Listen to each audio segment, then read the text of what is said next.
Hi students, IFO ने कल ही एक अपडेट दिया है। 10 जून को उनका एफएक्यू पेज वापस अपडेट हुआ है। वो सारे अपडेट्स मैं आपका कवर कर रहा हूँ इस वीडियो के अंदर कि उसके बेसिस पर अब हमारी स्ट्रैटेजी क्या होनी चाहिए। एक्चुअली एक अपडेट 9 जून को भी आया था, that was not a major update actually, जहां पे उन्होंने क्लियर करा कि सितंबर में जो एग्जाम होने वाला है that will be an open book test. Online exam तो पहले ही हमें क्लियर हो गया था, बट वो एक ओपन बुक टेस्ट होने वाला है। So what is open book test? इसका मतलब यह है कि within your exam duration, जब आप एग्जाम अपीयर कर रहे होंगे उस टाइम पर आपके पास अगर मटेरियल की हार्ड कॉपी है, मटेरियल की सॉफ्ट कॉपी है या कोई और ऑनलाइन रिसोर्सेज आप एग्जाम पीरियड में यूज कर सकते हो, वो अलाउड है एग्जाम पीरियड में यूज करना।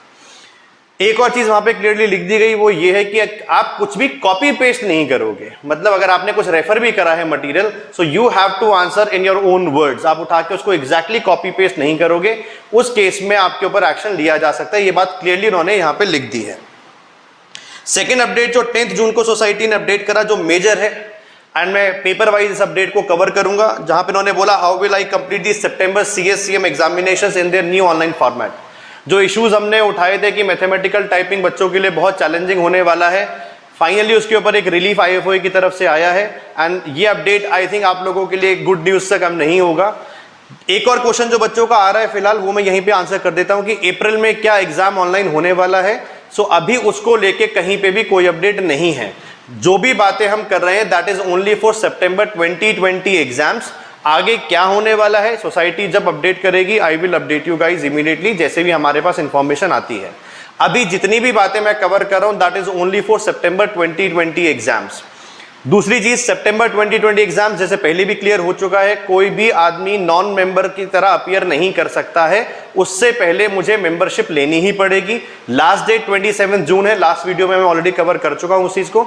सो अगर इस अपडेट के बाद जो आज आई है, अगर आपको लगता है आपने एग्जाम देना है और आपने अभी तक मेंबरशिप नहीं ली है, सो पहला स्टेप जो आपको करना पड़ेगा वो मेंबरशिप के लिए अप्लाई करना है। वो मैं कवर करता हूं आगे कि मेंबरशिप के लिए कैसे जाना है। I will make a separate video उसके लिए कि कैसे आपको अब न्यू स्ट्रक्चर में ऑनलाइन ऑनलाइन एडमिशन फॉर्म आपने फिल करना है मेंबरशिप के लिए। पर उससे पहले जो अपडेट आई है, पहले मैं उसको फटाफट से कवर कर लूं। सबसे ज्यादा रिलीफ आया है CS1 और CM1 वालों के लिए। उनका जो बी फॉर्मेट वाला पेपर है उसमें कोई भी चेंज नहीं है। आर और एक्सेल का पेपर जैसे होता आया है पिछले 2 अटेम्प्ट से वैसा ही होगा, उसमें कहीं कोई अपडेट नहीं है।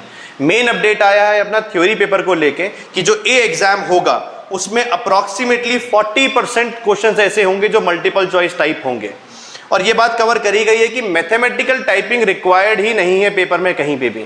यानी जहां पर भी क्वेश्चन को लगता होगा कि ये मैथमेटिकल कंटेंट इसमें ज्यादा है, उन क्वेश्चंस को वो मल्टीपल चॉइस क्वेश्चंस के थ्रू कवर करने वाले हैं।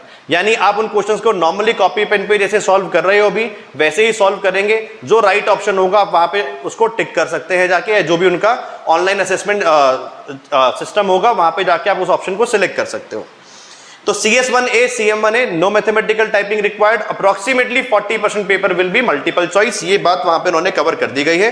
उसके अलावा कुछ शॉर्ट आंसर क्वेश्चंस होंगे और कुछ लॉन्ग आंसर क्वेश्चंस होंगे, लेकिन फॉर्मेट चेंज हो गया है। यानी जैसे 2 पास पेपर आए हैं वैसा कुछ भी अपने को देखने को नहीं मिलने वाला है। ये बात क्लियर लिखी गई है। CS2 को लेके ये लिखा गया कि पेपर मोर और लेस सिमिलर, जैसे पास पेपर्स आए हैं 2 अटेम्प्ट के वैसा ही रहने वाला है। Similar number and overall style of question to the past paper वो सेम रहने वाला है। बट जो सेक्शन जिनमें प्रीवियसली मैथमेटिकल कंटेंट ज्यादा होता था उन क्वेश्चंस को वो पर्टिकुलरली मल्टीपल चॉइस सेक्शन में डालने वाले हैं। यहां पे कोई परसेंटेज क्लियर नहीं करी गई है कि कितना % मल्टीपल चॉइस होने वाला है, लेकिन जो भी क्वेश्चंस जिनके अंदर बहुत ज्यादा मैथमेटिकल कंटेंट होता था उनको वो मल्टीपल चॉइस क्वेश्चंस के थ्रू पूछेंगे। 1 और मोर लिखा हुआ है, यानी कुछ अभी परसेंटेज को लेके कोई क्लैरिटी अभी इस पे नहीं है कि कितना % पेपर उसमें मल्टीपल चॉइस होने वाला है। और मल्टीपल चॉइस जो भी चीजें हैं, बोले हम लॉन्गर टाइप के क्वेश्चन जो पहले जो कैंडिडेट्स ऑलरेडी देखते आ रहे हैं कि लंबे क्वेश्चन जो होते हैं जिनमें बहुत सारा मैथमेटिकल कंटेंट होता था, उनमें मेनली वो मल्टीपल चॉइस में जाने वाले हैं CS2 को लेके। CM2 में सबसे बड़ा न्यूज ये है कि उसके लिए कोई भी अपडेट नहीं है, कि उनका पेपर ऑलमोस्ट पिछले पास पेपर जैसा ही रहने वाला है, बट कुछ short answer type question extra add कर दिए जाएंगे। कोई मल्टीपल चॉइस का डिस्कशन अभी तक नहीं है इस अपडेट के अंदर कि कुछ भी मल्टीपल चॉइस होगा। ये है कि कुछ क्वेश्चन शॉर्ट आंसर टाइप कर दिए जाएंगे ताकि वो आपके टाइपिंग एक्सपीरियंस थोड़ा सा आपके लिए क्या हो जाए, ईजी हो जाए। ये बात क्लियरली लिखी गई है कि किसी भी पेपर में मैथमेटिकल नोटेशन या एक्चुअल नोटेशन टाइप करने की रिक्वायरमेंट नहीं आने वाली है। ये बात भी यहां पे लिख दी गई है। सो क्या हमें कोई स्पेसिमेन पेपर देगा आईएफओ इस बात को लेके सीएससीएम पेपर में? तो उसके लिए भी उन्होंने मना कर दिया है, कोई स्पेसिमेन पेपर या सैंपल पेपर टाइप की चीज नहीं आने वाली है। And they have clearly said no कि ये हम अभी अवेलेबल आपको नहीं करा पाएंगे। So we have to practise it on our own कि भाई पेपर कैसा आना है, वो एक गेस हमारे लिए रहेगा हमेशा। सो अब क्वेश्चन ये आता है, जो ऑलरेडी मेंबर हैं, जो CS2 या CM या member as a member paper देने वाले थे, उनके लिए अब डिसीजन लेने का टाइम ये है कि हम पेपर देना चाहें, यस दे सकते हैं अगर उनको लगता है वो कंफर्टेबल है इस स्ट्रक्चर के साथ जो आज क्लियर हुआ है। You can go ahead. थोड़ी और क्लैरिटी वो बोल रहे हैं अभी देंगे, कुछ चीजें और अभी भी अनआंसर्ड है, जो जैसे अपडेट आएगा obviously we will provide you guys with the updated information. तो वो अभी डिसीजन ले सकते हैं। जैसा लास्ट वीडियो में बोला, पढ़ाई चालू रखनी है, वो हमने बंद करनी नहीं है। मेन डिसीजन मेकिंग फैक्टर है उन बच्चों के लिए जो नॉन मेंबर एग्जाम देने वाले थे, उनके लिए अब डिसीजन मेकिंग थोड़ी सी आसान हो जाएगी इस अपडेट के बाद कि weather they want to appear this exam और not. But before appearing this exam we have to apply for student membership. वो एक इंपॉर्टेंट क्राइटेरिया है। स्टूडेंट मेंबरशिप अभी लेते हैं, मैं फिर से क्लियर कर दे रहा हूं, चाहे मैं अभी स्टूडेंट मेंबरशिप लूं चाहे मैं अक्टूबर में जाके लूं, ठीक है। अभी लेता हूं तो अक्टूबर में 73 पाउंड देके रिन्यू कराना पड़ेगा, वो एक एक्स्ट्रा एक्सपेंस आपके साथ जुड़ा हुआ है। अगर आप अक्टूबर में लेते हो तो 73 पाउंड उन 208 पाउंड में ऑलरेडी इंक्लूडेड होता है।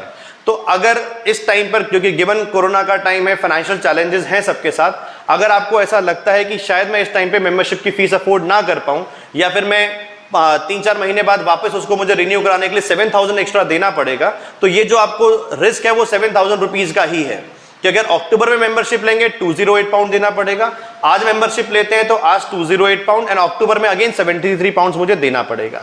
तो आप चॉइस बच्चे ऐसे आप बना सकते हो कि अगर आप चाहो तो अक्टूबर में मेंबरशिप लेके अप्रैल में डायरेक्टली 2 एग्जाम अपीयर कर लो, एक ऑप्शन आपके पास वो अवेलेबल है।